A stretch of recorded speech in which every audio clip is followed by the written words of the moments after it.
The new baseball coach at Durango High School is working to put his fingerprint on the program. You're watching the Local News Network, brought to you by Tafoya Barrett and Associates and Skyute Casino. I'm Connor Shreve. Mason Hibbeler comes to Durango High School from Houston, Texas. He says his move to the Four Corners was intentional. I had a facility that was one of the top grossing facilities in Houston for individual training with baseball. And my wife looked at me when we got married and she's like, how do we move out here? So sure enough, got online, the head baseball coach job was open, so reached out to the administration and one thing led to another, and I was on my way back up here for an interview, and luckily it all fell through, so ready to get things going out here. His coaching path wasn't nearly as intentional. During his Division I playing career at the University of Texas, Hibbeler never thought about instruction. I had somebody approach me in Austin about running a facility and just kind of fell in love with it and have been studying the game ever since. Worked with a bunch of great players down in Texas, and that allowed me to help grow my business down there, and which allowed me to end up here.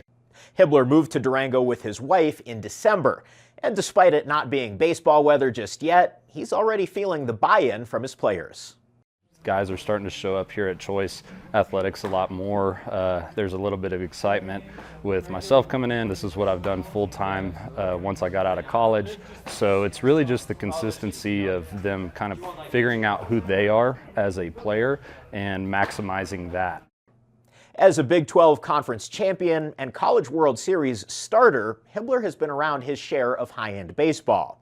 He wants to shape the Demons roster to maximize the players' strengths. I want to bring a new style in this year, teach them a lot. Everybody out here is extremely athletic. I think that's part of the terrain they grow up in. So I'm really excited to help tweak some stuff, teach them, about the game and see where that goes on the field. So I really want the team to be an attraction. With tryouts at the end of February, the next month could go a long way to shaping the roster. Hibbeler is holding open practices at the high school every morning starting at 6. When we have these open practices, anybody that's enrolled at the school is more than welcome to come on out. It's not mandatory for guys that have been a part of the program, but it's a clean slate. So that's the thing that I bring. I don't know anybody here, so I'm really excited to see who shows up. And if you want to play, if you want to come out, show up. And I'll help you get better in the meantime, whether you are with us in the spring or not. That's what I'm here to do. Hibbeler says his roster is young, but still praised returning leaders like Austin Romero, who looks to be a centerpiece on the 2025 team. He encourages any DHS students who want to try out for baseball to join his open practices before then. Find more information about this and other stories at durangolocal.news. Thanks for watching this edition of the Local News Network. I'm Connor Shreve.